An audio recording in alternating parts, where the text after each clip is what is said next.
Okay. Aliu pawon kita pemusai suza. Aliu to kadi sura kam he. Aliu speaker pili wang luza kon bamde. Suza Thaimei wang khai zama michu tadi. Welcome to Khaye. Aliu nama foundation go. Fortnightly talk ka. Talk number 16 le Thaimei se. Suza Aliu talk khai se working on lo na tak commission ne. Chứ aligo top takum ma baswanga khadi aligo speaker puito I introduce you khai ma baswanga aliu Liangmai foundation hai se delo ti masa Liangmai foundation namga mai simang bamsai ti masa mengai lan ni mai bamsai aligo president kholam so teng nit niang hom pi kane aliu Liangmai foundation ko lam point kha highlight ki pa lai. Okay. Thank you, Chair. Line point because you meeting gam lam gadi punya dingkai problem. I Liangmai the sikam my diping bam sunai tidin time meeting ga Liangmai la sikam dum kandi bam zoram ning zeng so English lam ka switch to gemini. I want to welcome each and every one of you who are here in the meeting room today. And also especially to our sister who will be delivering a talk today.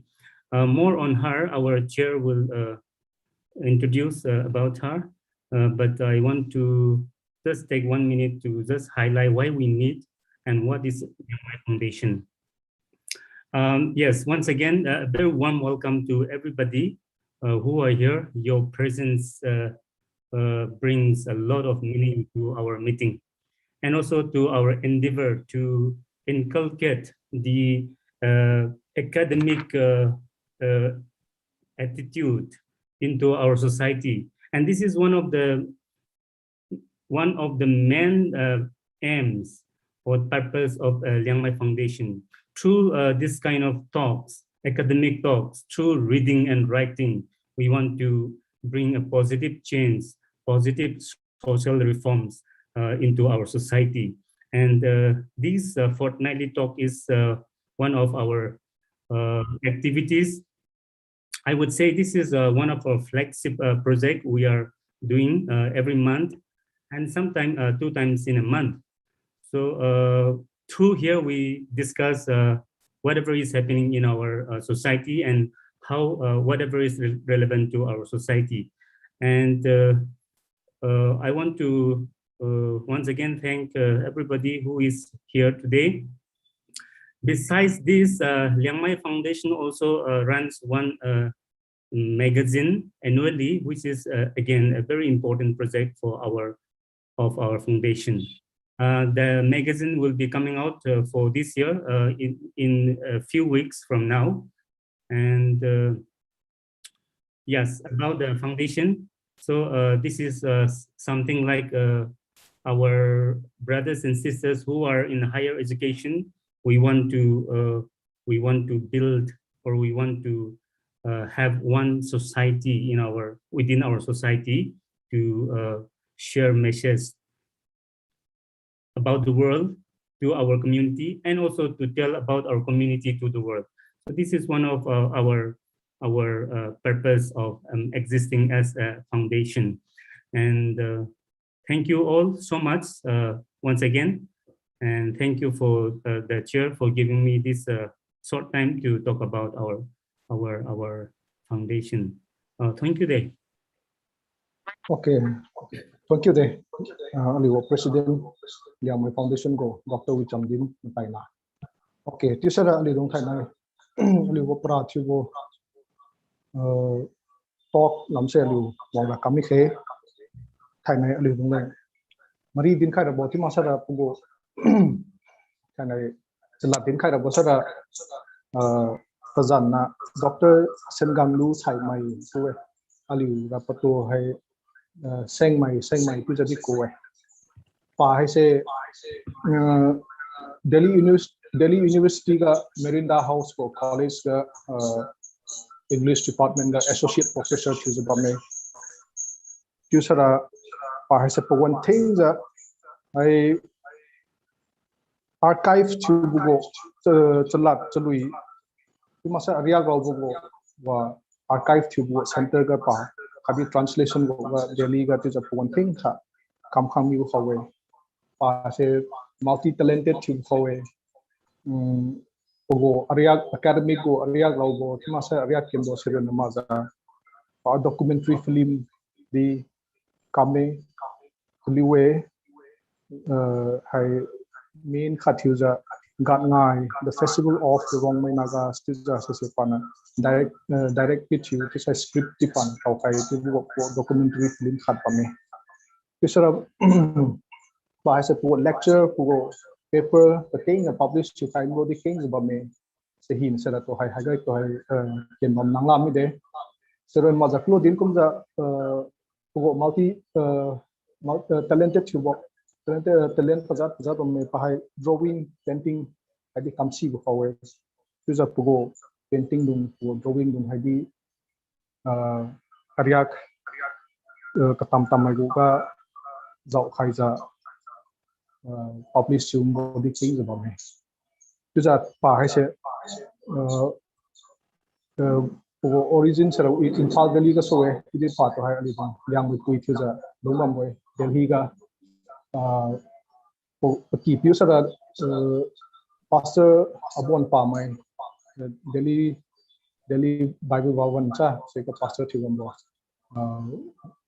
abon pam na we ja li tamenglong mai de chiram de pa ha se ali liang la di sikam boy ali na pau ting di pa di sikam di paleng khanai top chuboga koina yang la din muga wang tang la bi me kyujing na khanai paleng to English ka so talk pi khai ra play permission pi khai bo is a by for one thing bodon bo ali bo speaker link pi khai de ma'am please take your time. Thank you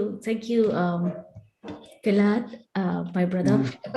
He may be Dr. Kelad Bogdanai, for he is a brother to me. And thank you Wicham and Liangmai Foundation for giving me this opportunity. And as Kelad says, I kind of understand Morongpak Thalon, kind of Lianglat version, but I haven't got the courage to start speaking. Also because I live in Delhi and I don't live with my Liangmai family, and I don't have the opportunity to speak. That's not an excuse, I know that, but I hope you will forgive my limitation. Today I as Kailad and Wicham had requested me to speak on particular topic, which is oral tradition and the importance of oral tradition in reconstructing history, our history. I haven't done any research on the Liangmai person, but I have done some collection of songs, Liangmai songs, because my research area is folklore and oral tradition, particularly of the Liangmais, only of the Liangmais. But then, of course, if you are familiar, a lot of Liangmai songs that we say Liangmai songs are in Liangmai, and particularly the ones that is sung in Infal. I had no idea what Liangmai language was like before I got married to my husband, Abon Pamai. But after marriage, I realized that a lot of words that I speak in Infal, not the Tamenglong version, but the Infal version, is closer to the Liangmai that I understand, because a lot of word that we use in Infal, which are not used in Tamenglong, were in Liangmai. Many of the words are in Liangmai, and then we think that when we speak, when we use a particular word formal, or when we say it with reverence or with respect, I realized that we speak in Liangmai. It's like the Sanskrit of the Liangmai, the ancient word, the ancient language. So when I first heard Lakpui, nobody, when I got married to a Tamenglong person, nobody in Tamenglong called me Lakpui. But I realized that it is a Liangmai word, or Paikathamai, all of that, a few Mathiumai, and all of these words that I learned as a formal or chaste Rongmei happened to be Liangmai. So, finally, when I started my research, a lot of the songs that I don't understand that Rongmei, Infal Rongmei people sing, especially during the festivals or the rituals, they were in Liangmai. But then I haven't really researched in that area because mine is oral tradition in Rongmei language and spoken or sung, performed in the Rongmei inhabited area. So, but then since it's very close, I was hoping and I believe that anyone who would have read, who would listen to me or read my research work will be able to relate to research if you're at all doing in Liangmai oral tradition. But today I'm going to speak on the complexities of trying to remember the past or how we represent our past in the present. So I have given a title of my talk as Memory and Imagination, Navigating Oral Tradition in Print, and how print is important, how collection is important, how archival work is important, and in understanding the complexity of trying to remember and represent the past in our present. So I will try and make it short so that I don't bore you. But at the same time, I would think that I would want that it would be more interactive. We can discuss, we can ask questions. I'll try and answer within my limitation of my research area. But I want to start off by saying that the process of remembering the past, or the process of memories and imagining our past for our imagined future, or the construction of history is not one-dimensional process or one-dimensional stream of information. As many people would simplistically put, when we talk about folk culture or folklore, we simplistically define it as something that is traditional, that is passed down from generation to generation. It kind of gives an image of a linear trickling down of, from this material, pristine material, oral material in the successive generation. But if you look at it, it is far more complex than that. It is far more complex in the sense of how it resembles more like web rather than one line of one stream of or one-dimensional stream of information that is passed down in successive generations. Rather, it resembles a lot of times a dotted line or a web of memories. And that probably is like a refraction of the system of traditional knowledge. It involves not only remembering, but it also involves forgetting. It also involves selective amnesia. When I say forgetting and selective amnesia, it means, all of us has this idea, every ethnic community, every village, every family claim to have a past. And the past that we want to remember is what we want to remember, right? There are certain omissions, this obsession with glorious past, the reconstruction of a glorious history and lineage, or the good old days, as they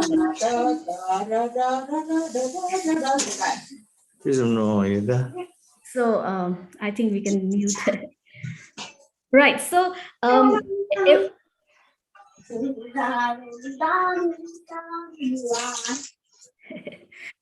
right. I think I can mute the person. Right. Right. Yeah, fine now. Oh, sorry. Sorry. No, where was I? I was saying that we have this, every ethnic community, a village or a family claim to have a past. And this past not just involves, one-dimensional stream of information that has been passed down in successive generations, or it's rather complex, more complex than that.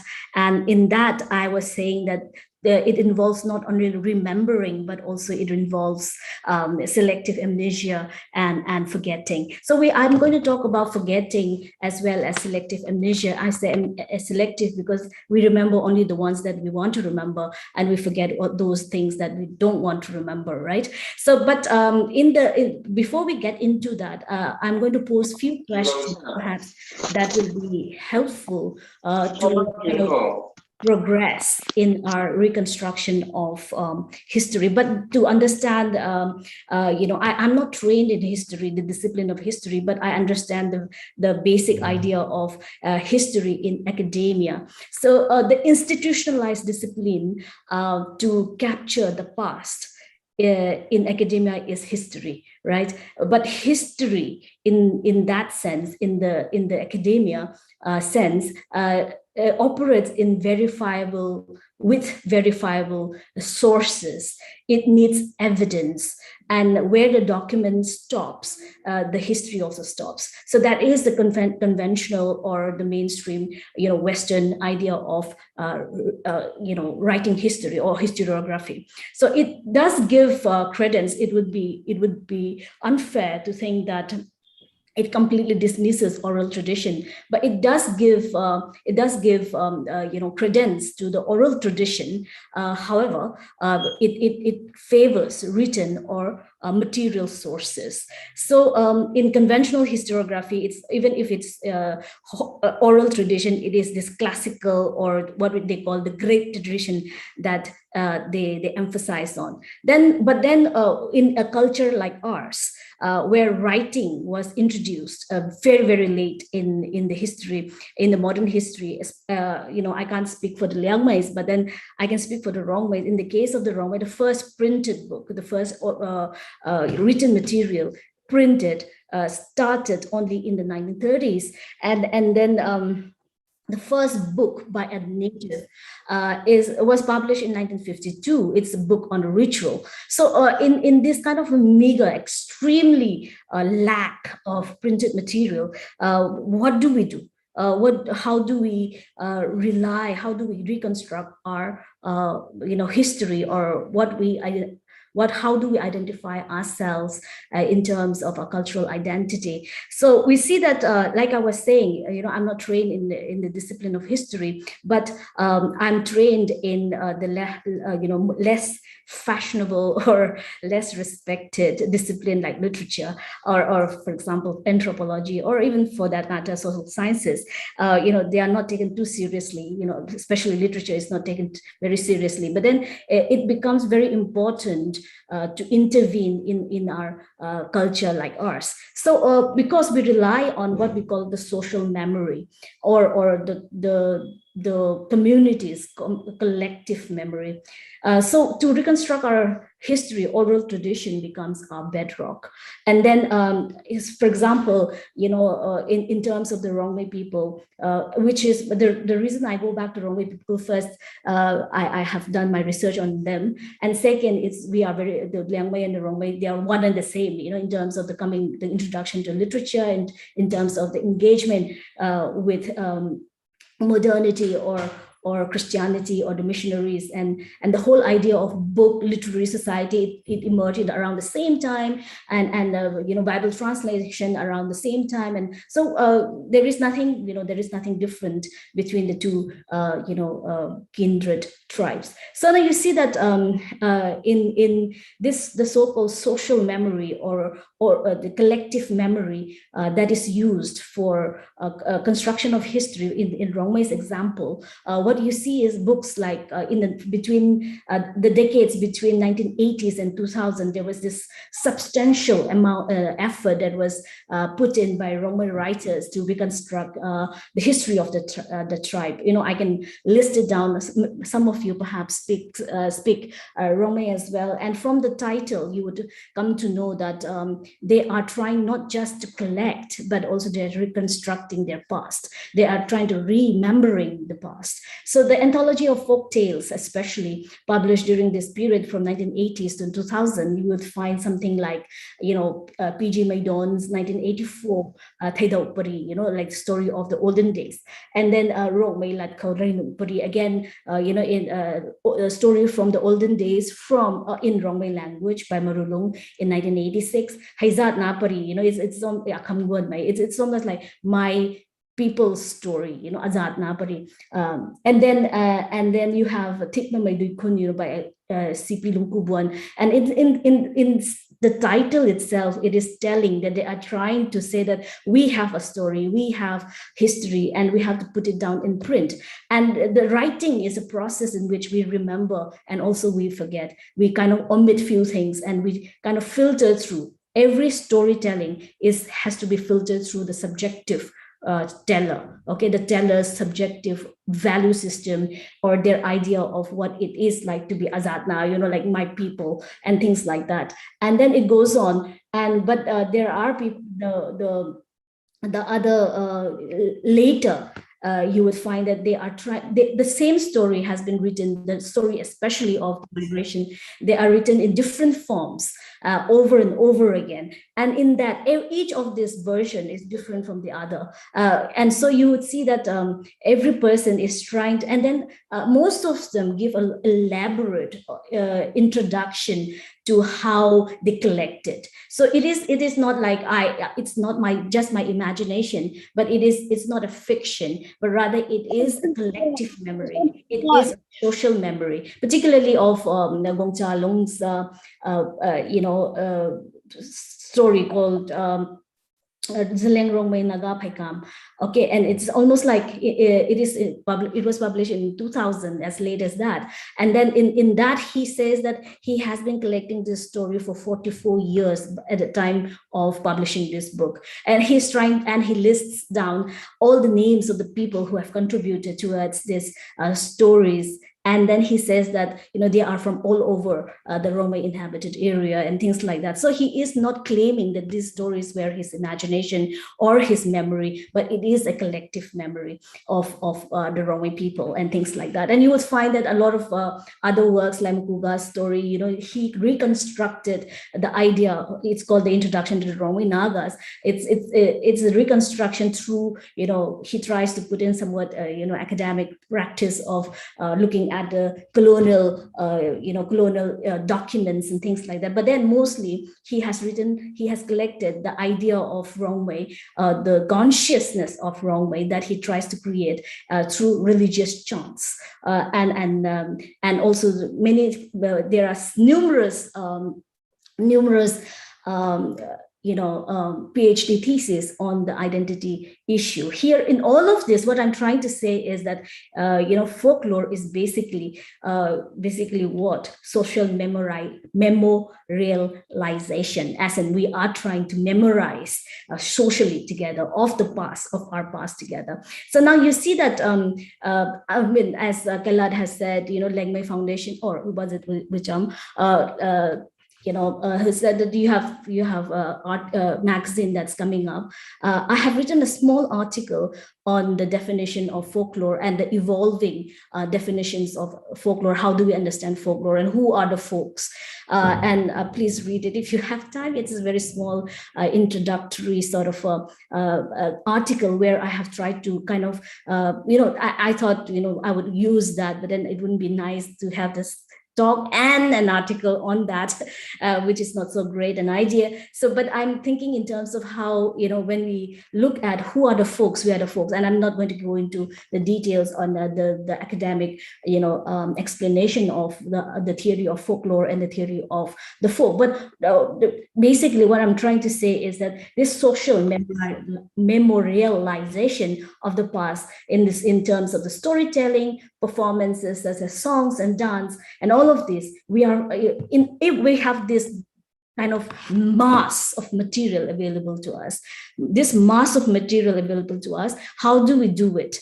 Are we going to just start collecting and not think about it? But I think it's pertinent to ask some very important questions. And I'm going to list down a few questions that we can ask as a very simple question, as basic questions, and then we can reconstruct, how we can kind of systematize how we can go about collecting or archiving, or even for that matter, write our history as well. And so you see that these questions are, it could be looked at as scholarly or otherwise as well. It doesn't need to be really scholarly as well. So how do we look at oral tradition to understand our past? Okay, this is the basic question. And this question is what I'm trying to unpack in this talk, and we can continue discussing in the question and answer hour. How do we look at oral tradition to understand our past? Number two, can we treat them? Can we treat them at par with literary sources? Is it as good as literary sources, or does this tradition have some value as part of our attempt to write our own history? Okay, do they have some value to it? Or we can even think of, is folklore a complement to history? Okay, is it just, it's not history, but it is a complement to history? Or is it an alternative history? Or is it an alternate history? Okay, or the most important question is here, or is it all of these? Okay, is it all of these? I think it is all of these in some way or the other.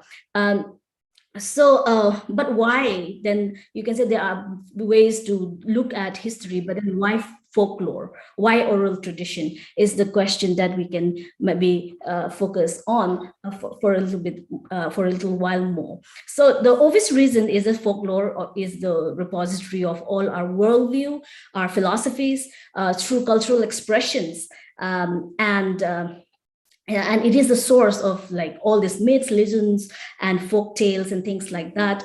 And then it's not just the collection per se, the collection of folklore. It's not something that we are doing it just now. It has been done in the past by several people, and but it is important that each of these is collected again. The printed form is collected again, and the idea of collection begins with the search of the people, the folk. Who are these people? How do we create this consciousness? So if you go back to it's something that didn't happen in the 20th century or 21st century, but rather it started back in 19th century in Europe, where they're trying to kind of figure out who they are in the midst of this Latin and Greek colonization, in cultural colonization. And in all of this, they're starting from Germany and Scandinavian countries, you would find that they started collecting to find themselves. It's not just 19th century was a time of romantic inquiry, curiosity, and looking at the exotic and looking at the rustic, where they try to find out who are the real people. They said it's not the sophisticated urban people who have acquired the Roman and Greek cultures and have considered themselves so sophisticated and things like that, but rather they look for unsophisticated rustic people in the villages, and they say that these are the real people. And what do they sing? How do they speak? What are the stories they tell each other? And that is looking for the folk, or looking for the people. So now you see that they see that the whole idea of collection is important to understand this particular community or the people per se, the folk per se. So now you see that it's not just the oral narratives in terms, folk legend and folk tales, but also the songs and lyrics and proverbs. And we will look at it one after the other. And in that, folklore is the heritage, not only in terms of collective educative mode. When we talk about conventional educative mode, we are thinking of the pedagogy, the way it is taught and things like that, the textbook mode. But when we look at folklore, you will find that it is the teaching, okay, the heritage, is through performative, through entertainment, through ritualistic and physical, labor and work or performance in that mode. So these are traditional communicative, in a way, communicative practices through which the lore of the people are shaped. So now you see that this is an indirect method of transferring histories, right? This is not a direct, in the Western conventional or in the academic sense, the transferring of history, but rather it is transferring of history through living traditions. So, however, one thing we have to remember is also the oral tradition does not remain the same. It is not something that is a pristine thing that some people say this is not very authentic. Actually, this is not purely Liangmai folk material, and perhaps this has an influence and things like that. So, but we have to understand that an oral tradition that is bound to happen, and oral tradition does not remain the same, and then they evolve.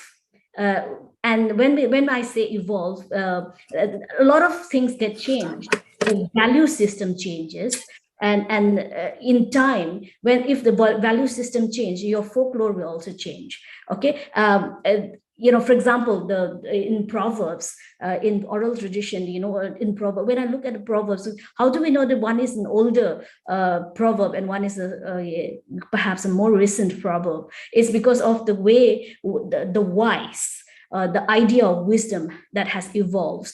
For example, the idea of the hero, for example. So you see that in the stories of the legends, in stories of the divinely blessed, divinely blessed warrior, the attributes of a hero is martial in nature, and they have extraordinary gift in their physical body that they can perform much more than what other people can do, ordinary people can do. But then the idea of hero perhaps has changed now, or the idea of the in many proverbs, the elderly is considered as the word of the elders are the ultimate. But with the coming of Christianity or something like that, with the change in social structure, where we have churches, and you would find that a young theologian who becomes a pastor becomes a voice of authority, and then the idea of wisdom is fixed. The idea of wisdom is related to the idea of divine intervention, or the word that is come from somewhere outside of the world, and it is spiritual in nature and things like that. So now you see that the evolution you would find in everything, not only just in terms of the conceptual evolution, but also in terms of interpretation.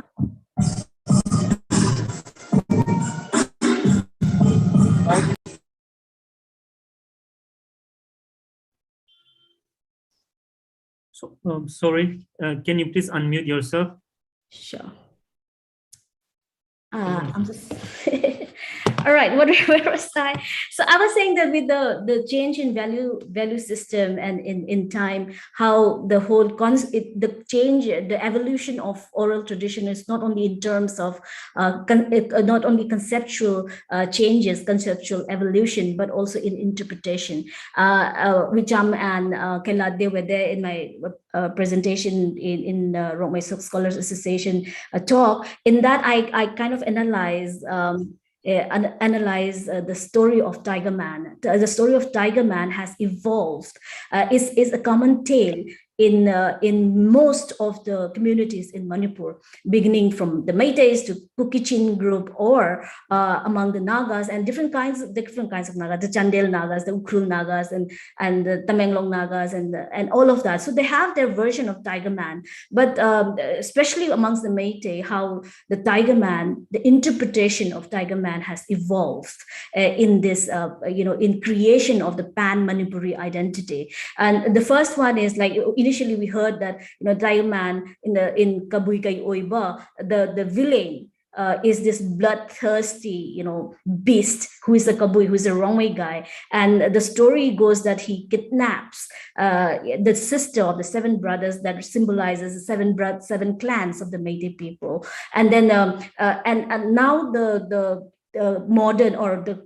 contemporary scholars are interpreting, saying that it is to, the story has been created to demonize the Rongmei people or the tribal man who perhaps can enter into a marital tie with the Meitei woman, and that was not actually something that is natural, or that was something that was introduced by the Hindu with the introduction of Hinduism among the Meitei, how the caste system was brought together. But actually, we are not like that. We are brothers and sisters. We could enter into marital ties, and that's why there are many modern Meitei Manipuri Meitei films where there is this Rongmei woman who is in love, the boy and girl meets and they fall in love, and there is this romance that is encouraged, and the woman is never portrayed as negative. The Rongmei character is no longer that beastly, bloodthirsty person anymore. So that happened after 2001, integration movement, or what they call the June uprising of 2001, where there is this new identity that they try to create of a pan-Manipuri identity of whoever lives in Manipur are Manipuris. The earlier Manipuri was used synonymously only with the Meitei, or when we say Manipuri subject, it is the Meitei story, the Meitei language, course that we take. All of us have studied. So now you see that how the interpretation of a story, the folktale, is very soft. The oral tradition is still soft in the hands of the teller. So you see that when we talk about our oral tradition as our bedrock, okay, we have to be very, very, we cannot be simplistic and say that there is a pristine idea of this oral tradition that is who we are, what we are. We are the authentic people, and how it is not authentic. There is an article by Stuart Blackburn about the Tamil oral tradition, and the title of the article is called "The Burden of Authenticity." The whole idea of trying to be authentic and trying to see that we are who we are. And so this may sound very intellectual and things like that, but it is also true that a lot of us, especially in my research, what I have found is that there is a vast difference between tales that are present in the oral form and the one that are printed. So if I look at it, the printed version of, or the folk tales that have been written and printed for a large dissemination, they are very, very careful in selecting what they tell and how they tell and how they construct the story to create a certain consciousness among, you call it Zelangrong, or we call it Rongmei people, or something like that. So now you see that in the what I'm trying to say is that we cannot be naive, we cannot be ignorant and think that there is one authentic, clean, pristine, folklore or folk history that is there, and we can go back to it and bring it. As I was saying, it is not, the process is not one-dimensional stream of information, but rather it is a very complicated. It is the complexity of trying to remember and represent the past right here, right now, in the present. It takes a process, and it takes a deliberate process. It takes an intentional process of writing and retelling and rewriting, and compare that. And in collecting, I understand that few of the research scholars here, they are collecting and they are recording, which is wonderful. And we have to do it because it keeps evolving. Oral tradition keeps evolving. The songs keep evolving. The subject of I'll give you another example of the lyrics in Rongmei songs as I collect. Earlier, the older generation, when they sing, they don't use the vocabulary that certain vocabulary that sounds Christian, something like Zauzian or something like that. Grace, the idea of grace, the idea of devotion is absent in the older version. But then in the more recent version, what we see is that there is the new composition, particularly with this attempt to revive and revitalize, folk songs. You find that the new composition has new vocabulary, and new vocabulary comes from new theology, and the new theology comes from exposure to other kinds of teachings and things like that. So you see that the constant evolution in oral tradition is something that one has to, and that is part of our history, right? I can't say that this is no longer authentic and this one is not more authentic and things like that, but it is part of that processes of presence in our lived culture. So now the collection, the print material, if at all there are, I have come across very young scholars who come to talk to me. A lot of young scholars come and talk to me about their desire to collect and their desire to document and things like that. And I always say that, you collect printed material. It is very, very important. The printed material that were published in the 1980s, 1970s, 1960s, go back and look at it and compare it with how it is existing now. There will be differences. And in that difference, I'm not saying which one is more authentic, which one is more corrupt. I'm not talking about that. Rather, you would find that there is the moral principles, the truths, whatever you call it, the wisdom, the honor, the sacrifice, the idea of love, all these fine expressions in these myriads cultural forms, spoken and sung and told by different people of different generations. And as a researcher, what I find it very interesting is that the changes as well as the recurrences and overlaps of different people. And how do we segregate that? Perhaps it's impossible to segregate, but rather we can analyze it and kind of create something, analytical study of all this material that is available. So it's not just when we talk about documentation, when we talk about collection, it's not just collection, but rather it is a conscious attempt to understand our people and our people's history, even the history of the people who are still living with us. So documentation and collection is essential not only to preserve the fast dying cultural forms, but to understand the evolution of our people, of the folk, the ethnic community, whichever ones you are interested to collect. The meaning changes with a particular culture, adapts with different worldviews and of a particular value system. Okay, a lot of time what we do is that sometimes we are forgetting a lot, and in the process of forgetting, and in the process of selective amnesia, we also forget all the good things also that could perhaps make us understand our people better. So for example, the idiomatic meanings in proverbs, the idioms that is no longer used. When we understand when we have to understand the proverb, literal meaning is not enough. We have to understand the idiomatic meaning also. In that idiomatic meaning, it is loaded with cultural references and living, the tradition of that particular, or the word that is no longer used could be used as it can act as a mnemonic when you say it's like it's something that is preserved. It is like an artifact in the proverbs in the text itself. And it's not just therefore proverbs does not only talk about our idea of justice, our idea of right and wrong, and appropriate behavior and inappropriate behavior and all of that, but also it preserves the language. So what folklore gives is also an insight into the culture and the value system of the people, and as I said, the evolution of the value system of the people.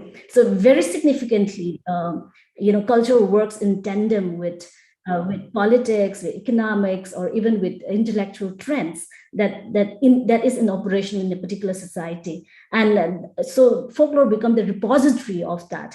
So they are much more than just a product of everyday lifestyle of a community, like the festival, beliefs, ritual, practices, tradition, etc. All of these are folklore, but then it is much more than that. They are not just musical museum artifacts, but they cannot be fossilized, but they are constantly to be used, and so that we can preserve the language, we can preserve the cultural tradition, and we can also analyze the evolution of that particular culture. So while the retelling filters through the teller's subjective values and judgment, the right and wrong, the ethics and everything, it is important to document. So in my, what I have done in one of the chapters of, my initial foray into the oral tradition of the Rongmei people for my research. There are two kinds of research that I do. One is this archiving and translation, which involves collection of oral traditions and folklore from different Rongmei inhabited area, which is not part of my PhD. But later on, that turned out that material that I have collected became my source for my PhD. And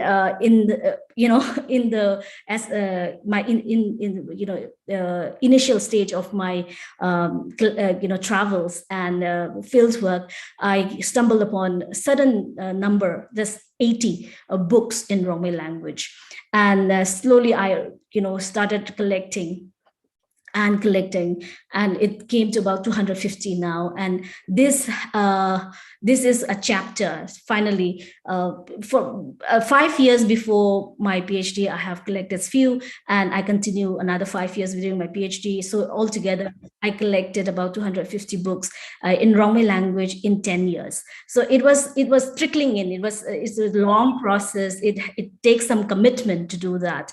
And now once you have collected, you have to organize it. And once we organize it, you are sitting on a treasure trove of how, like I was saying, to analyze the evolving culture, worldviews, all of that, even your theology, to understand your people. So it's history, it is philosophy, it is theology, it is all of that, cultural, you name it, it is the treasure trove. It is so important to collect those.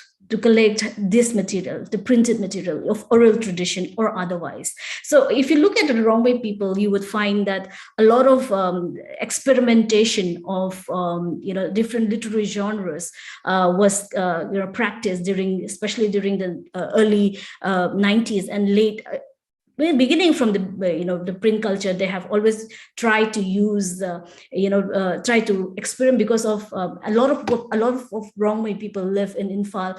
They have easy access to printing press, and also they have more exposure to modern art forms like the theater.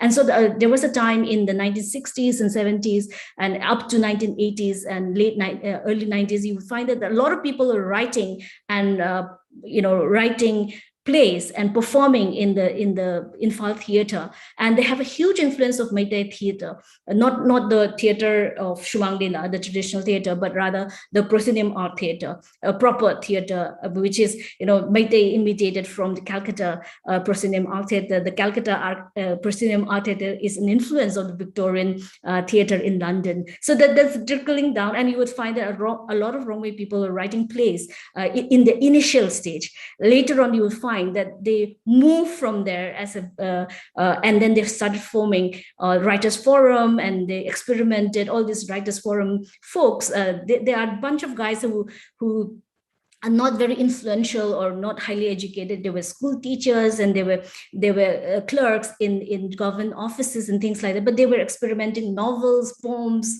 plays, and they were also experimenting, newsletters and all of that.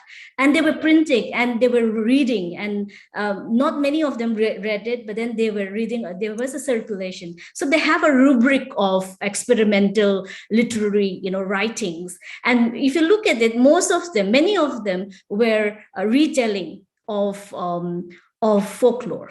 It's interesting that where is the source, where is the material that they got from for writing, even experimenting modern or literary forms? They go back to oral tradition. So I mean, it's very, very long. So instead of telling you each and every book, the title of the book and who these authors are, I'm just going to screen share. I'm just going to, maybe I can't find it. So let me open this. Okay. Right.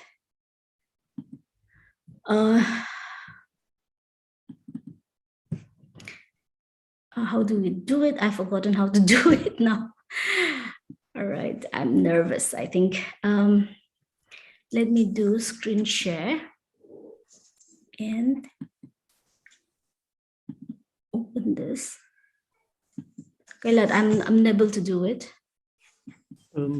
You're trying to share the screen? Yes. Yeah, WhatsApp ka na pinila. Anyway. Can't you find the share screen button on your screen? Yes, I can see that. I have opened it, but then I don't know where it is now. Anyway, okay, right, it's here. All right, let me try and do it again.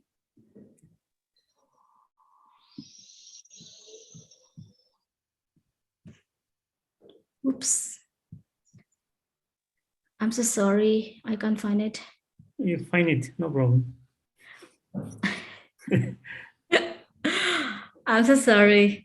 But anyway, so there are books that I have cataloged. It's a long catalog where I have written the title, the name of the author, and the kind of a close translation of the title, and then the year of publication, who published it, and a little description of those books. And if you look at it, the majority of the book that we find is on folklore, and in that that is telling of how folklore is a shaper of our identity as well as we shape it.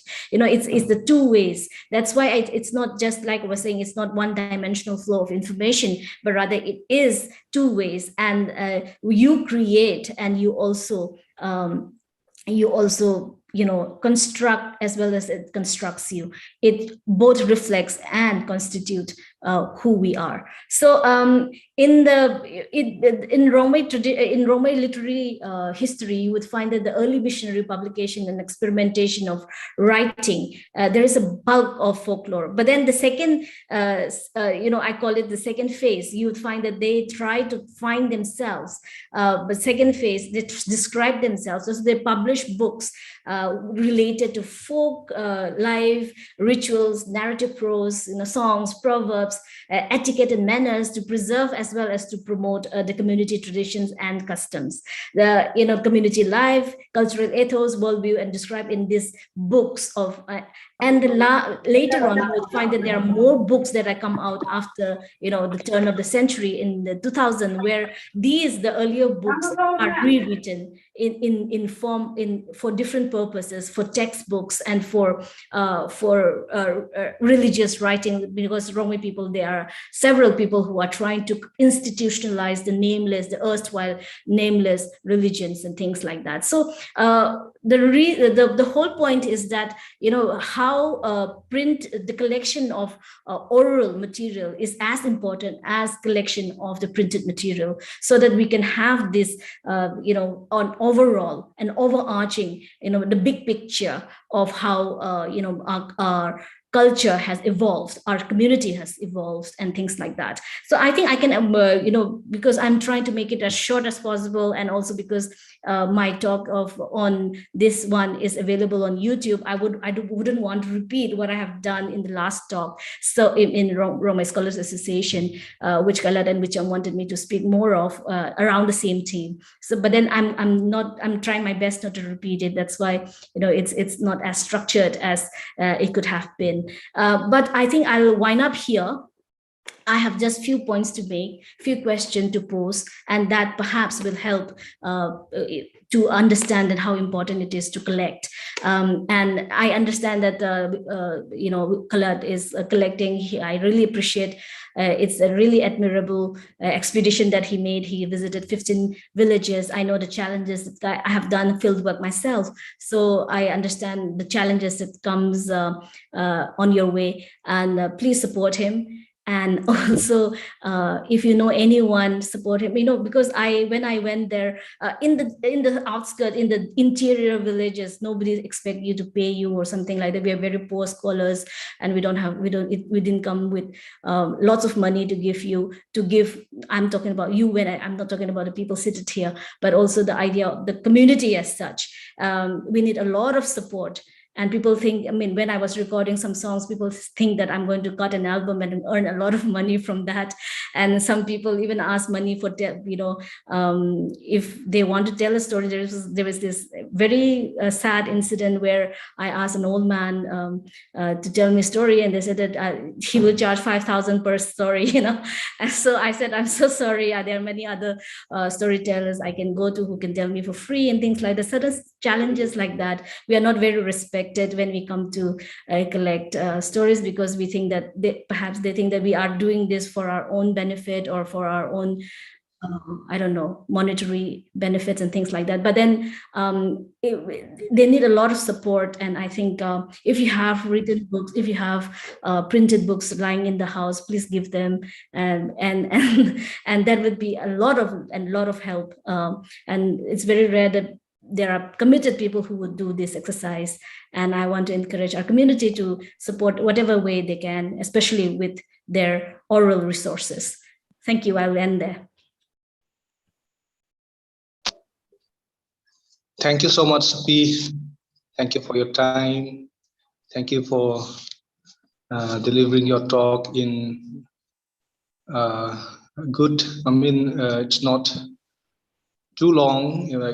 I wish you could have speak longer.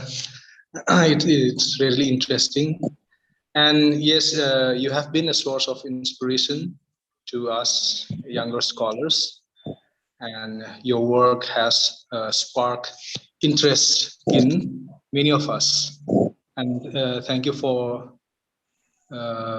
sharing with us the importance of oral literature and how it has evolved. And at the same time, we have to give importance to the written text or written literature in our language. Thank you so much. And now I would like to give time to the participants. Aliu wang khai zabam medong talking khai zabam medong aliu to hai aliu question ti masa discussion one li khai aliu na wa menu khai ni bam sai wa si khai san ni bam sai aliu speaker to menu khai suye ti to hai pawan le pa khai de aliu participants medong pawan lo khai lo.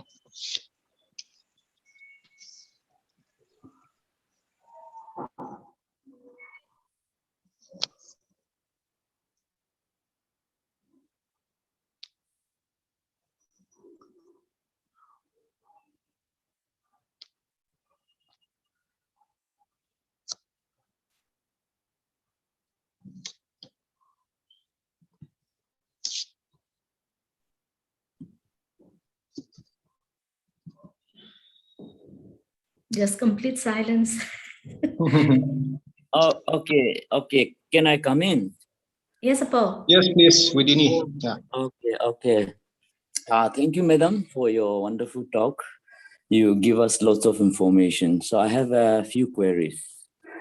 In a society, the one story provides different ways, and it's different from village to village. Even as storytellers will tell us the same story in different ways, or even as singer, they can sing a same song in different ways. So as the researchers, how will you choose the originality or authentic of one particular song or the story well documentation? Because, if we give the misinformation, it can be very difficult to correct. And maybe kind of have lasting effects once it has print out in the media. So what is your comment? Or can we look at this in the synchronic sieve, or can you please give your comments? Thank you. The essence of oral tradition is variation.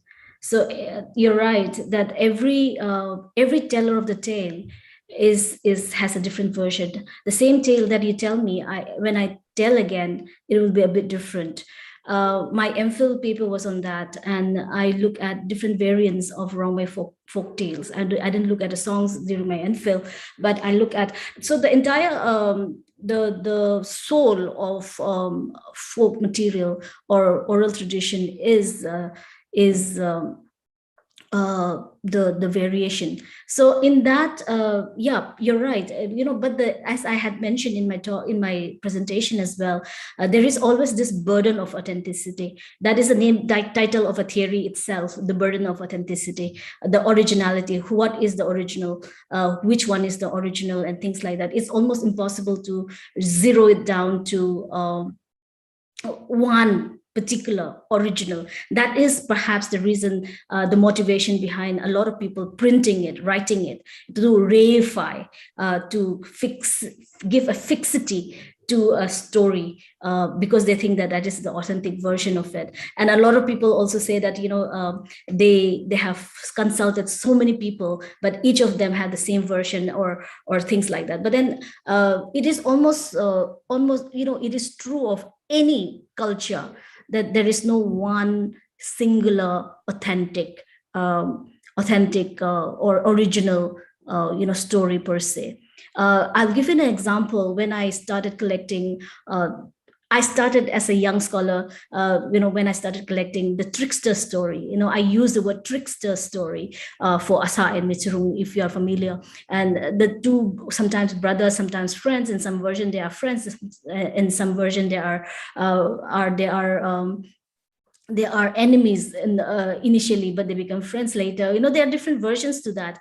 And what is interesting, what I find the most interesting, is that Asa and Michirung in Thaimei and Liangmai version are not tricksters. They are not comedy. Okay, they are not story of fun and tricking other people and things like that. But rather they have, especially Asa, is a demigod. He is half mortal and half immortal, and he is more like a war hero, and he has supernatural power, and he has magic, and he has all of that. And it's my guess that perhaps it has evolved through the century, and when it reached perhaps when it has seen different versions, and by the time Liangmai people are telling his story, he is just a trickster. He is a cunning fellow who tricks Burmese trader to get some more some of their wares and things like that. And interestingly, in that version itself, the story of Asa tricking a in most of the Liangmai areas, you would find that the traders are Burmese.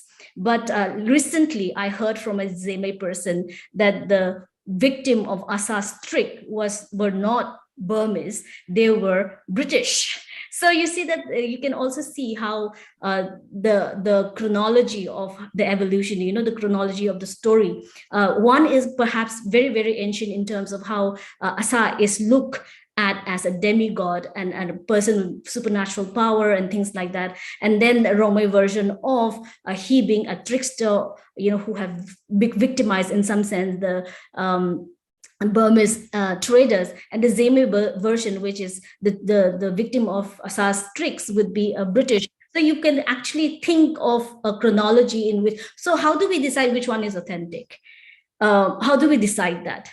Do we think that the authentic is the Asa with supernatural power, or do we say that the Burmese trickster, the person who tricks the Burmese, is the authentic version, or the Thaimei person where the traders are British? So you see that there is a lot of burden to identify which one is the authentic, which one is the original, and things like that. That has always been the bone of contest, contestation or bone of contention in every culture. It sounds very postmodernist in that sense, but at the same time, as a folklorist, as a person who does folklore theory, this burden of authenticity is a real challenge. But as I was saying, the printing, the conscious, every act is a political act. Every writing is a political act. Collecting is a political act. It's an act of construction and reconstruction. So how you decide on which one is authentic depends on what politics you are, your political stance and your idea of Liangmai consciousness or Naga consciousness and things like that. So I think it is a larger question. We cannot really say that which one is authentic. At the same time, we have to understand that the more we collect, the more we collect, the more we document, you kind of have the dominant story, perhaps. The dominant story, the dominant version, even if there are small variation here and there, but the paraphernalia may change, but the soul, the essence of the story perhaps remains. But that is the only way perhaps we could zero it down to perhaps this is a storyline, this is a plot line, perhaps that has remained longer, and perhaps that has remained truer to what we understand as what we are people tell and things like that. So it is very important to know that the teller of the story is as important as the tale itself. Every person that I'm a Christian and then somebody is not a Christian, when I tell the story of revenge, perhaps I will tell in a different way. The story of the boy who turned into a hornbill, in one version I came across, it says that the boy comes back and kills the stepmother with the feather. In another version, it says that there was a reconciliation. It was almost like the story of Joseph. The brothers come together, the family get together, and then they reconcile and they forgive each other, and they go live happily ever after. So which one is the authentic? How do we decide which one is the authentic? We look at the teller of the tale and the subjective and their subjective value system, and there is a baggage that he carries. So as I'm repeating myself, but I'm saying in terms of how theoretically, as a researcher, as a person, with the theory, carrying the burden of the theory, you would see that there is a burden of authenticity as well. It's a very complex situation. Yeah. Okay. Oh, yes. Thank you, Madam. Yeah. Why I'm asking is because many scholars, they kind of fabricated and manipulated the story or the folk song or folk tales. That's why I'm asking. If we are careless, then it may lead to unforeseen and regrettable consequences also. That's why I agree with you. I actually I don't know about this folk song because this is not my subject or discipline. So is it any kind of thinker? Means they come up with some kind of theory. Several issue, yeah. And then it almost everyone says that. Yeah. Almost everyone talks about. I have not come across anyone who has a formula to crack which one is the original. Okay. That means the scholars, we have to be very careful. Yes, that means, yes, definitely. we need to collect more data and compare with it. Yeah. Okay. Yes. Thank you, Madam. Okay. Thank you. There was a very long answer. Sorry, Apau. Okay. One look, I see participants, madam. Yang ada din sui, yang let's see on. No.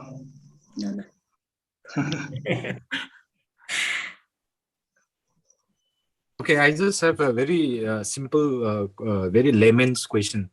Thank you. You have given a very good talk.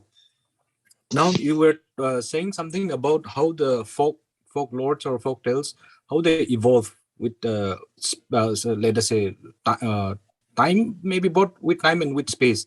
Like different areas have different, as you were elaborating. Now, once we collect all these stories, and then once we write them out in a print form, do you think that it will still evolve Or Yes. do you think that it may be more, let us say, static compared to the way how it evolved with the oral tradition? I will just give you a simple, like the way how I think. Like if you look at Luisan, you must have heard of, yeah, you must be also be singing. Like in Liangmai also, we have different tones, the way how people speak in different areas. But when we sing Luisan, we have the same, the tone seems to be the same everywhere, despite the different, let's say if they speak, it will be different. But once we all sing Luisan, we all sing the same tone. So I'm just looking at it. Maybe I do not know why we sing like that. It could be because it is in printed form, or it could be a different reason. But I'm not sure why we sing like that. But that is just my, yeah. I will answer your question in two parts. The first one is whether it gives fixity. Okay, once it's written down, whether it gives fixity or not. Or the second one, I will answer as I continue with the first answer. The first, when I say that there is a theorist called Stuart Blackburn, who he has worked quite elaborately on Tamil folklore, and later on he lived among the Apatani tribe in Arunachal, and worked for a very long time and among these tribes. And his theory is that, and I agree, I'll give you an example, my own example, that when it comes to oral tradition, print does not give fixity. In fact, it opens up. It gives more scope to oral tradition. Okay, I'll give you an example. In my place in Infal, as I had mentioned, a lot of people were writing plays in the 1980s, and they were performing in the Infal theater, and they were hugely popular.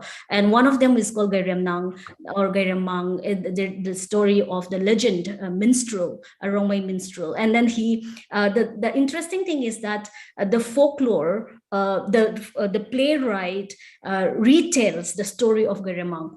And then it is performed, and they got printed. And then a lot of when the oral tradition, it does not stop oral tradition, but it has influence. Okay, the theater, the dialogue of that play has influenced the oral tradition.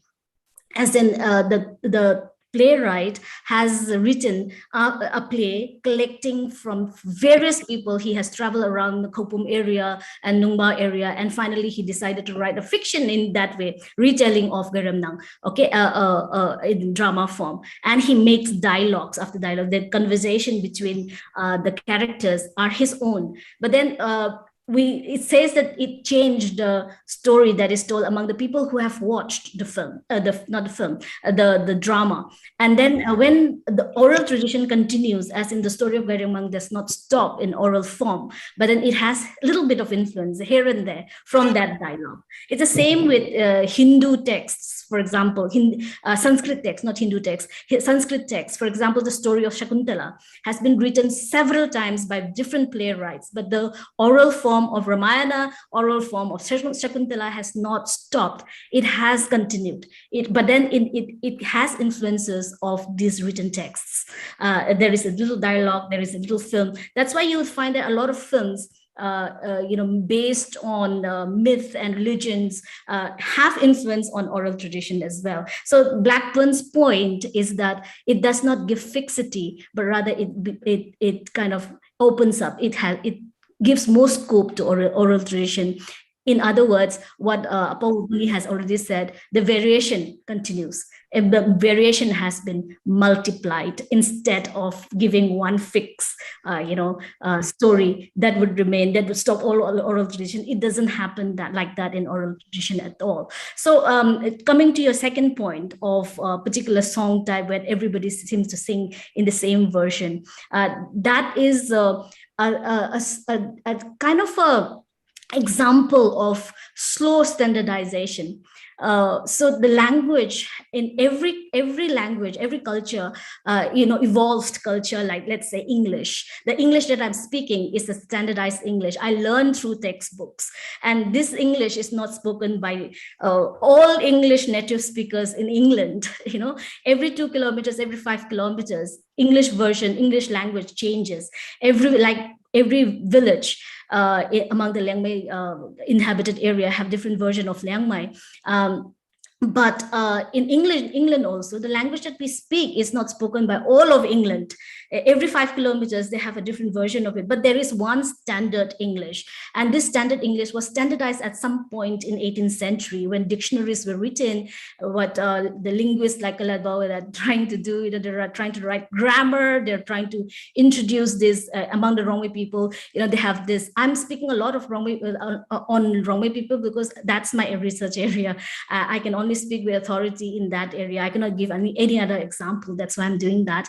And the Rongmei Literary Society, they have tried to standardize the Rongmei language, but in the midst of hostility, everybody is attacking them. And every village, every version of Rongmei speakers are attacking them, saying this is wrong, this is wrong, this is wrong. They seem to be making all the possible wrongs, but that is not uncommon.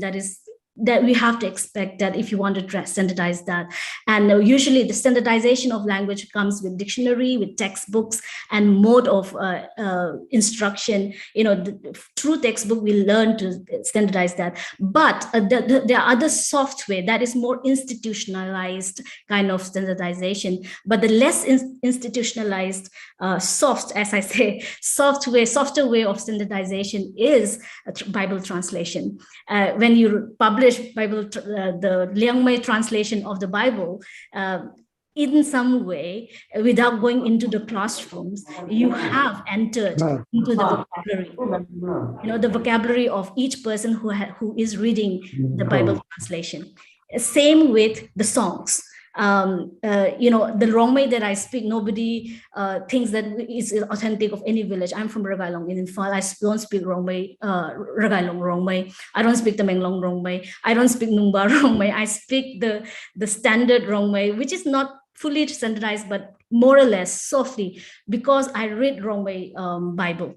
I sing Hymnailu. I sing the translation of the hymns. I sing that book, the printed book, in songs. This is more like the softer aspect. The entry point is through Bible and the text that we read in our everyday lives, particularly in setup like a church, a social setup like a church. But then the other way is what other linguists here are doing through textbooks, grammar, and also these are all entangled. They're connected. But I'm saying in terms of how it comes to this standardization, the process of standardization could be two: one, institutionalized; other, more softer ways. And without realizing, you are seeing the same version in Lusan, and without realizing, you are perhaps speaking the standard language already because of the Bible translation. I hope I answered that question, Boaz. Yes. Thank you. I still have one more question, but if anybody wants to let them raise first, then I'll just ask another simple question. No, you can go ahead. Okay. I just have another, like a very basic question. Like right now, our print materials that we have, every print material that we have, I can see that they are based upon the oral traditions, or the oral. Mostly, it is by listening to the elders and all.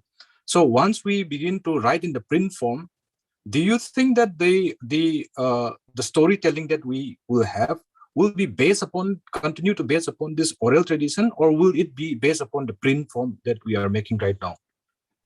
I see. The thing is, usually the pattern is the same in most literary cultures of different communities. I can give you an example of the Rongmais. Initially, like I was saying, they were experimenting, novels. They were experimenting poems. They were experimenting, drama. They were experimenting all sorts of modern, literary forms.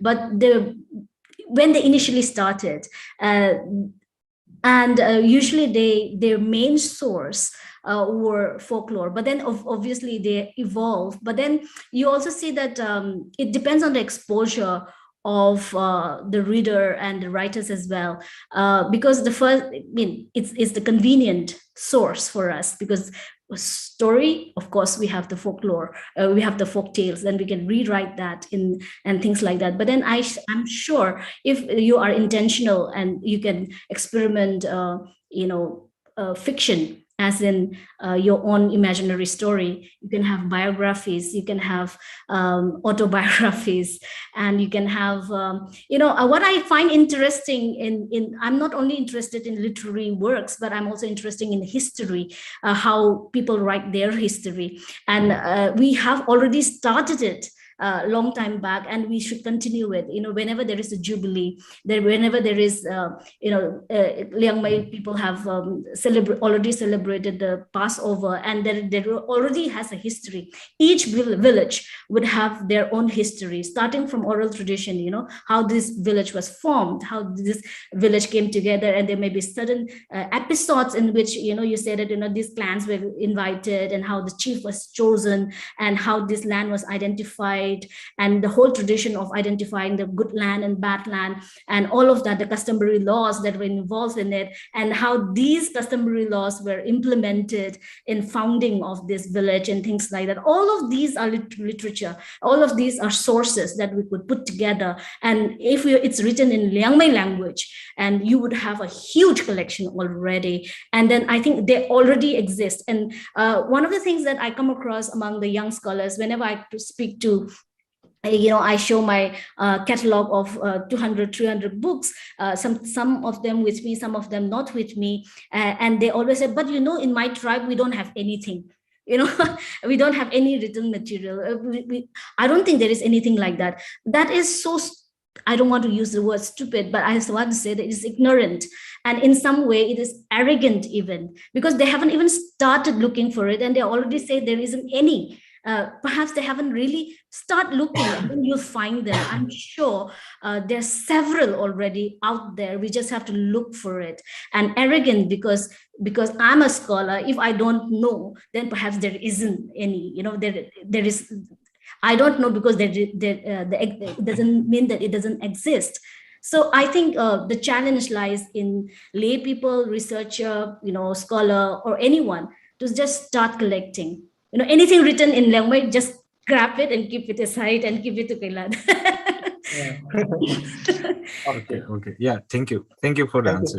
Yeah, thank you so much. Pokon kasi awam kay din kay ni mai ti masam new kay ni mai bamsara. I would appreciate if you have any suggestion, it's not just question that I would answer, but also maybe you can give your insights and your on theory, what you think would be good for us, for me, for Kalad, and for Wijam and people who are working in this area. That would be very, very helpful. It's not like we have all the answer. I don't think we have any answer. Actually, we are still students, we're beginners, when we're still learning a lot. And the best way to learn is to interact, and any input is precious. Yeah, true.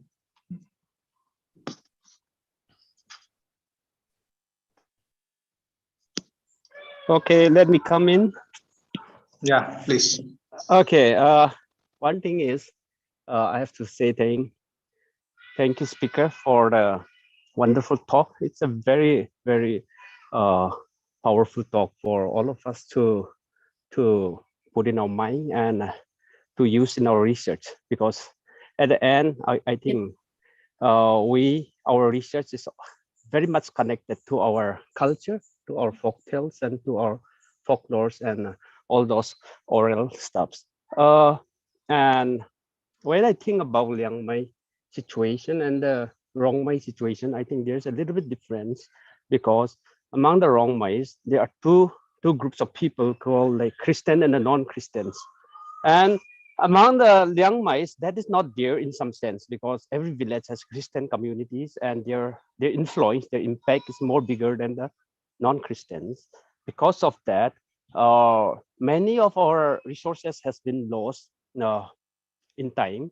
And at least for the Rongmais, I believe in spite of some syncretization where they have mixed with the Métis stuffs and materials, and with other communities. But I still believe that because of being non-Christian, they try to preserve their culture, and I think that's how many things also survive till today.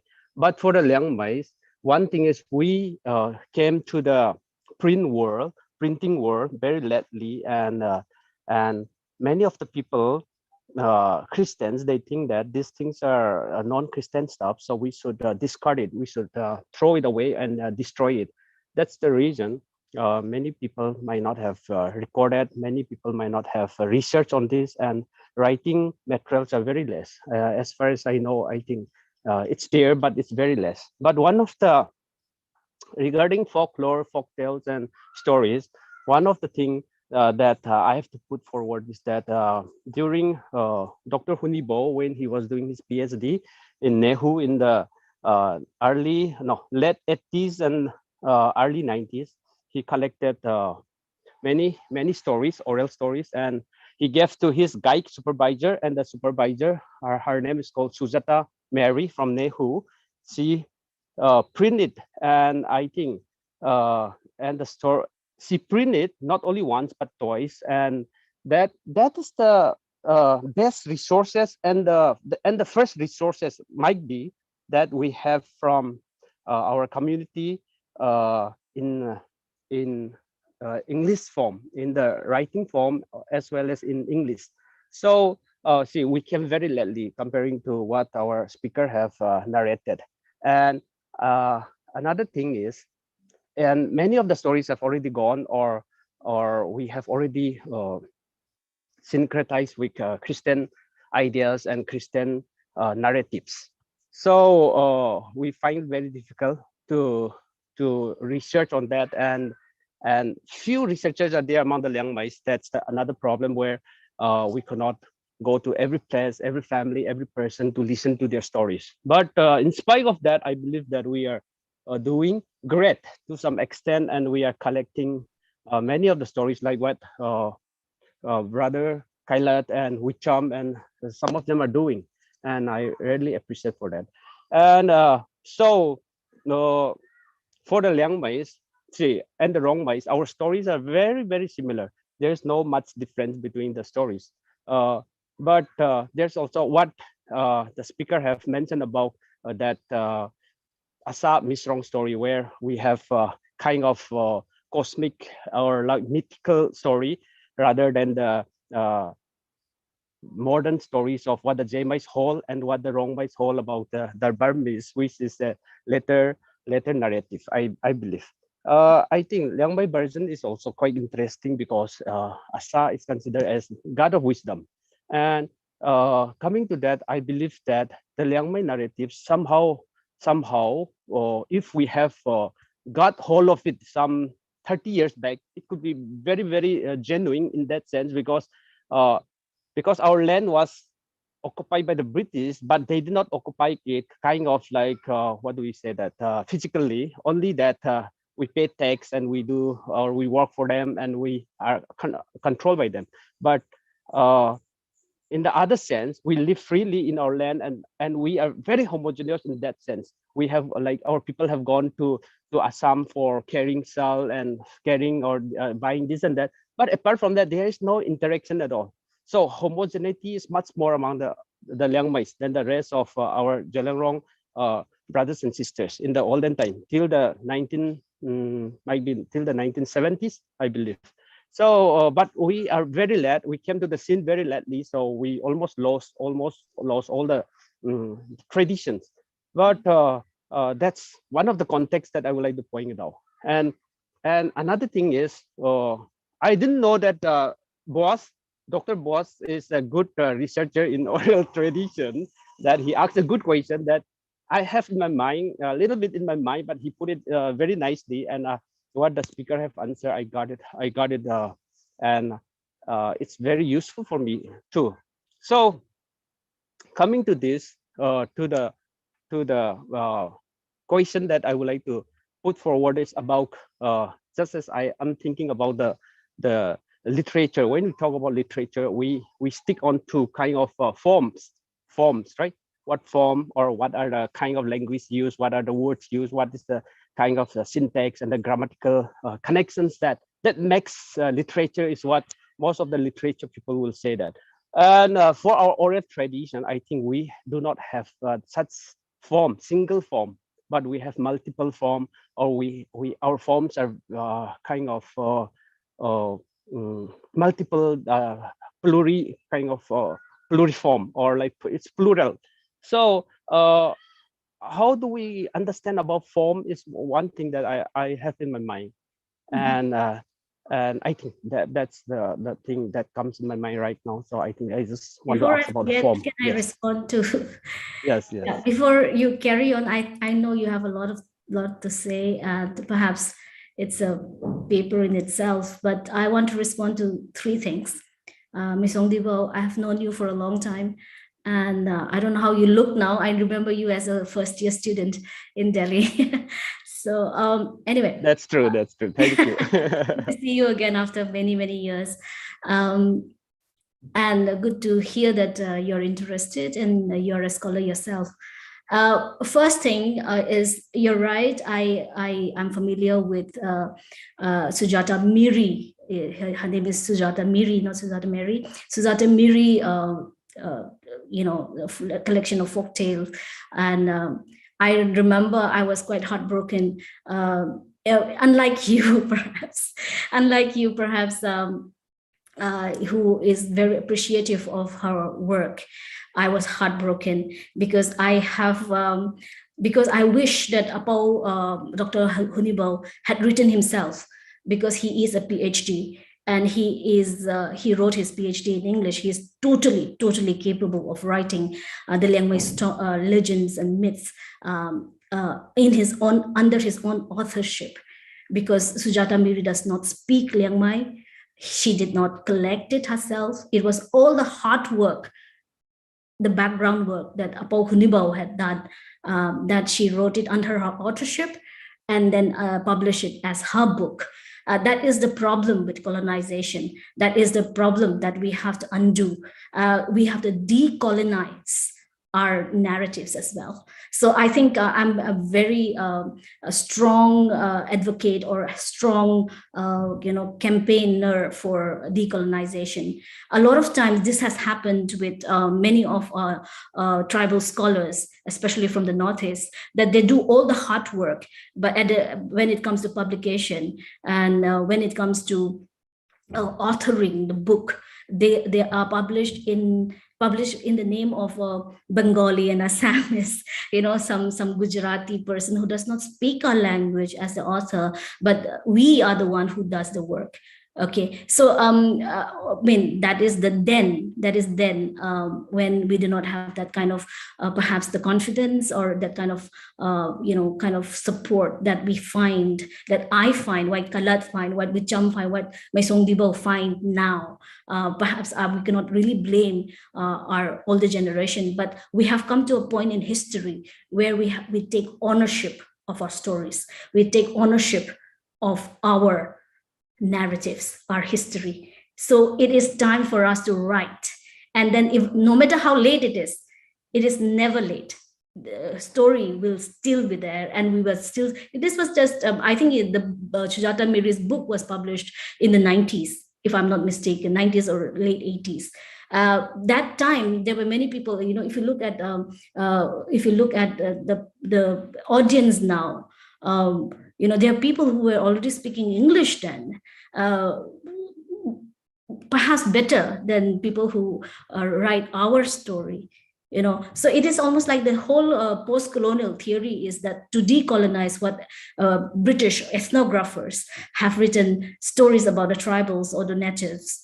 And it is time for us to take hold of that position and the post-colonial position and decolonize our storytelling as well. So I would encourage you, don't be disheartened, that, we still have time, the stories still exist, and be it, in whichever form it is. I know there are people, remember, if you, Ms. Onibo, in my field work, when I went to Tamenglong and Thaimei area, the maximum number of songs, particularly songs, I got it from Apau, from Morongpa, Apau Gongtung, if some of you know, he lived, he passed away, but he lived in Tamenglong, near the school, the secondary school.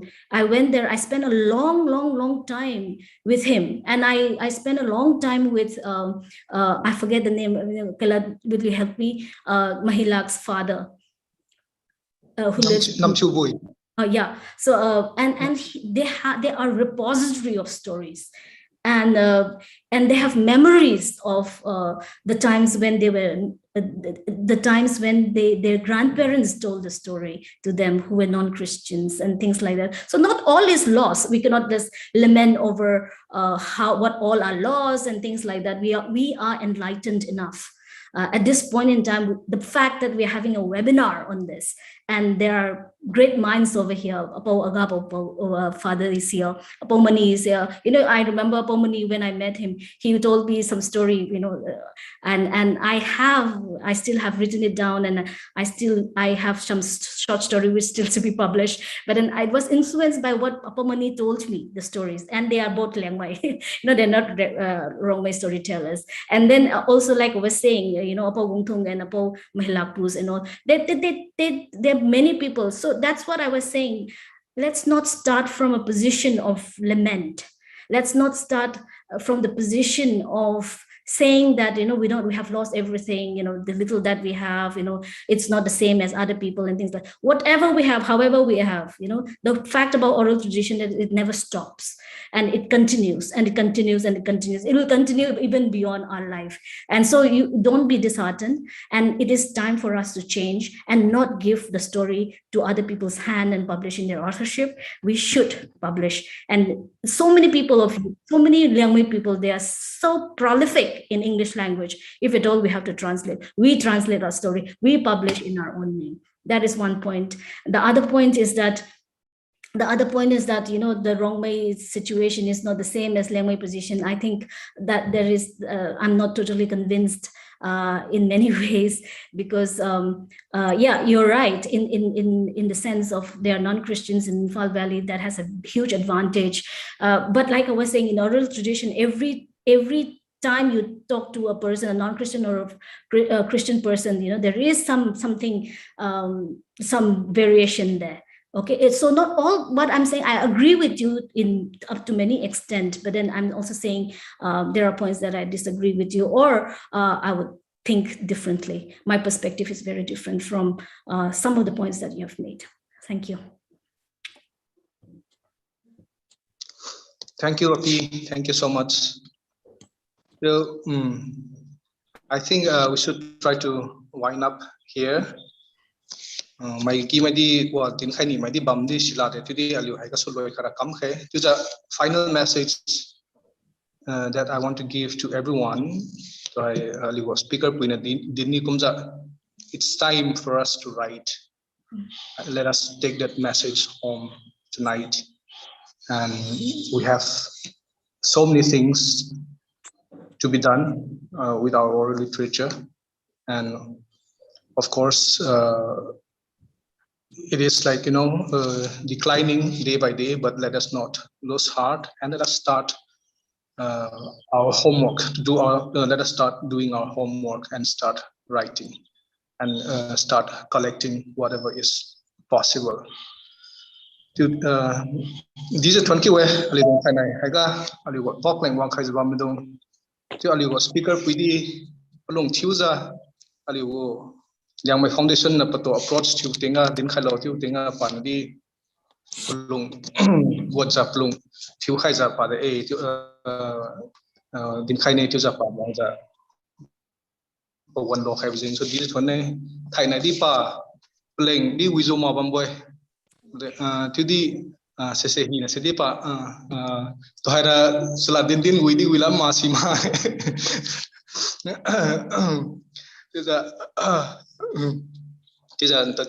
Thank you so much. Thank you for your concern, for your inspiration. We hope we will continue working in this area in our research and to uplift our society and our community. This is one time tune to this one day. One has said this is right part kung boy to have. mai khang khat Oh. new ma ding ani ba ma address ba mi da. Liangmai, Come on. yes, Liangmai. Yo. There's a hand up. Should I? With the point harmony with the thank you, the Senganglu. Now, looking forward to hear you again. Thank you so much. Minute ni asum pi khaine nang na din khani u khabam sara. With the machung with the and Senganglu to Dinghani, you should contribute more. Like you have collected so many books from Liangmai, collect from Liangmai also. Sure. Thank you.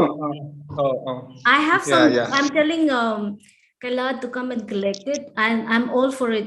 If he wouldn't mind my intrusion, then I would really. I'm really interested in collecting and finding and looking and searching and shamelessly going about begging everyone, to give books. And I think it's very important that we. Okay. Yeah. Thank you. Thank you there. Oh. Tu sara tu to hai aliu wang mem tu di tuan de wan hai se to hai aliu lockdown le lami za chma chingi wan za aliu wan hai di rai pat kum wan ti di aliu wang khai pen ka so aliu ko thai nai ko to khai di huin za takum lu de tune to this tuan aliu go hai Liangmai Foundation ma za aliu Liangmai Christian Fellowship aliu na to aliu Zoom platform pi khai pamo neng jing so di aliu Liangmai Christian Fellowship Delhi to these tone tu se din tau khalane za para tu za aliu speaker pi to these tone tu chiu ho din tau khai za thai nai lang da hai ga so tu loi khai mi khai chiu mang wi khai thank you there. Thank you for having me. Thank you. Thank you.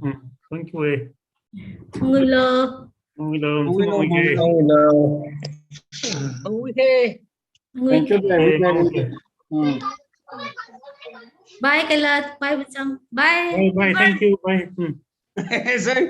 Bye. Good to see you. My Look school forward to friend this is kind here. of forum. Brother Atung Albert. Tung Zawang. I don't know what. He came once. You finished your talk. No, I saw when he came in. I was late, but I look forward to this kind of program in future. Yeah, but try to come early next time. But you were very much part of that. I look forward to. Thank you guys for your time and your inputs. Thank you. It was very interesting. Yo. Wang kai chiu to this for tuan si Simeon. Simeon, hi. Good to see you. Look at the hair, nice one. Okay, bye. Okay, bye. Thank you. Bye. Bye.